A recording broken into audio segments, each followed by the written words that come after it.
The immense potential that the people from this part of the country intends to visit Italy and European countries, which has resulted in a scenario where the travel operators are mentioning that it's very difficult to get Schengen visa, European visa. So there are a huge number of tourists this time, which were visiting not only Italy, France and Spain, but Italy also. All European countries. All European countries. Yes. So what is the current scenario, and what is the next step?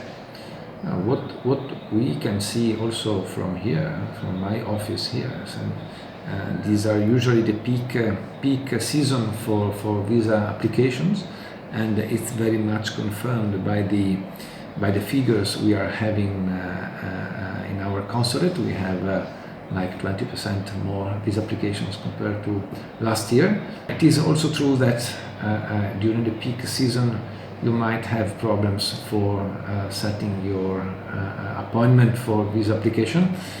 This is something that I would say do not affect us here, because also thanks to the work of VFS, which is the company where the applicant can lodge their application, we don't have any delay. If you try to get an appointment today, you can get the appointment the day after. So very quick. In other parts of the country that might be more challenging, but we still are working for offering and always a better service to the applicants. As I said, the embassy in New Delhi has invested a lot for improving the services. What's your advice to people? Because this is summer season, as you said, rightly said, the peak season, because school give over, the summer vacation. So what's your advice to tourists who aim to go to Italy at this point of time? Yeah, the best advice I could give them is to prepare for the trip in advance. So many weeks before their planned date of departure to Europe. The second is to prepare all the papers which are needed. It is the procedure is quite clear. It's on our website. It can be also be illustrated by VFS. There is no shortcut for visas. You have just to go through the main way and prepare for time. If all your papers will be ready, if it is a genuine tourist just wanting to travel to Europe, he will get his visa in time for his, of course, joy, and for our also happiness of being of help. And Rome and Venice, two of the prominent cities in Italy, are absolutely overcrowded with tourists. So now for people who are visiting Italy, what do you advise them? Well, this depends, of course, on the kind of tourism that each one of us wants to have in another country. I see that we have large numbers of tourists who visit Europe through organized groups. So it's just a travel agent which regroups them in like 15-20 people, who then travel abroad and visit many countries in the same trip. Like we have seen the packages of the main travel agents, 3 nights in Italy, 2 nights in Swiss, 2 nights in Austria and 2 in France.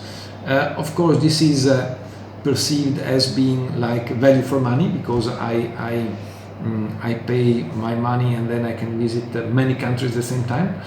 On the other hand, of course, my suggestion is this is not very relaxing way of traveling, first, and second, not the best way of knowing another country, because what will remain after the end of the trip is that you have moved here and there. Yes, you had a few pictures, a few selfies, but not much of what you have seen will remain actually with you, because you have just been running from one point to another. The best way of exploring a new country would be to concentrate, focus, and spending some days in one specific country. I would suggest, of course, Italy as a first entry to Europe, because it's the country which can offer to tourists whatever they want. You have the historic cities, you have mentioned, of course, Rome and Venice. Also Florence is one of the main hotspots for tourists. It is true that during these days it's very crowded. It's a very crowded season, but this is particularly true in Venice.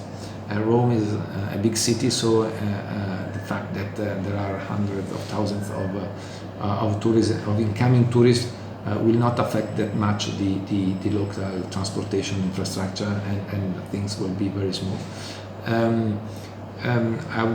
Moving to a country, spending a few days for exploring one city. In Rome you should spend at least 3 nights to see a part of it. For knowing well Rome you need weeks, so we can't expect one tourist to spend 1 month of his time in the city, but 3 nights would be enough to see the best part of the city. But we have much more beyond history and art in Italy. If you go to Milan, you have a very hectic city where you have modern infrastructure and buildings, and you have a place where you can discover the newest trends in fashion, for instance, for those who are interested in this particular part of tourism.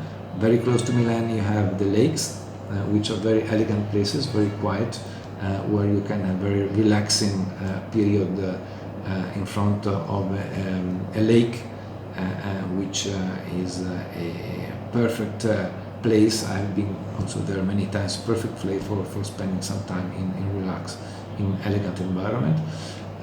You have another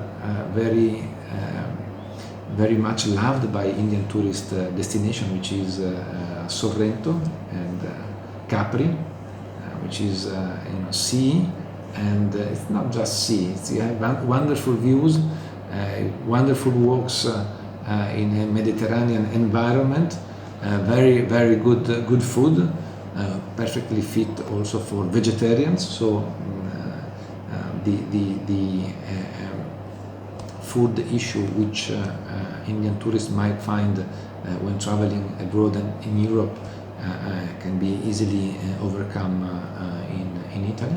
So it's just a matter of deciding what you like most, and then focus as a first entry, trying to concentrate on one specific spot to know it better at the end of the trip. Thank you very much.